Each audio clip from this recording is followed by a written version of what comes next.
The thing I've been doing recently that has absolutely busted things open for me is using the soft brush for one of the first times in a long time. I typically tell people not to use a soft brush. Like for many years, I've said soft brush is one of the most dangerous tools in the toolbox because it's something that people overuse to try to render. And since we're like in learning mode here, I want to do a really quick demo as to like why. So we end up with a situation where like we're trying to render out a chunk of something. We've got, it's like, we're gonna lock it here. Say like it's darker on one side and it's lighter on the other. And we want to like kind of blend everything together. People will often first reach for the soft brush because the hard edge brush, when you have it up at 100% opacity, it becomes really hard to like make things look blended when it creates these like really hard edges here. And so the impulse is to start softening it and softening it and softening it until you end up with this airbrush, the soft airbrush. And so people do this, and they do this to try to blend.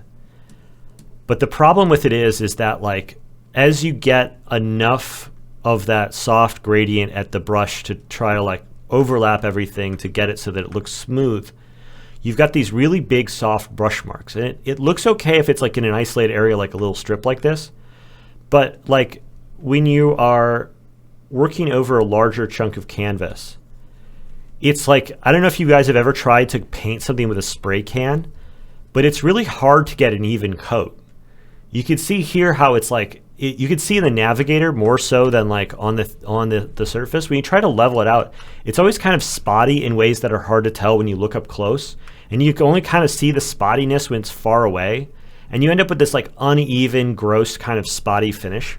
And it's awful. And like I see this all the time in beginner painting where they use the soft brush and it creates this like uneven, splotchy kind of finish over everything. So I'm like, don't use the soft brush. Like learn how to use a harder edge brush and then be careful about where you're placing all your edges. Learn how to blend your edges using a harder edge brush, turn the flow down. That's the key. So, but then I was having this talk with Neil Jazzmatazz about gradients. What's typically happening in a lot of images is there's like a gradient that kind of goes across it over very long forms. And in this case, I'm looking at this guy and there's like he's got all of these freckles, but also all these kind of cast shadows. And you can see that he's kind of like the light is pointed at his chest. And it's like brighter at the chest, and it's kind of like darker towards the top of his head. There's this like soft gradient that it kind of runs top to bottom across the whole length. And so I can go through and try to break down all these little edges in here because this is the stuff that's standing out. All the high contrast stuff is happening in here. So, but what I've been doing instead of like going in and trying to find where all the highest contrast bits are at the beginning when I start adding values is instead I'm looking at the broadest, largest shapes first and the largest transitions of value first. And I'm blocking those in using a soft brush, using the airbrush instead. And so you can see it's really fast and really easy to create these really soft gradients that can run like the whole length of a figure. And I don't really care if it's a little splotchy because like I'm going to be going over this anyway. This is an intermediary step leading me to where I want to go.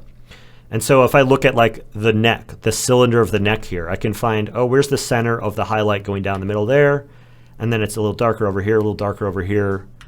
And so I can kind of find where the center of that highlight is using this soft brush as a beginning step to be able to like build out these sort of larger, softer transitions before I get into all the fine, high contrast detail. And that seems like a really obvious thing, but I don't watch a lot of tutorials, so I'm not sure if anybody is explicitly teaching this.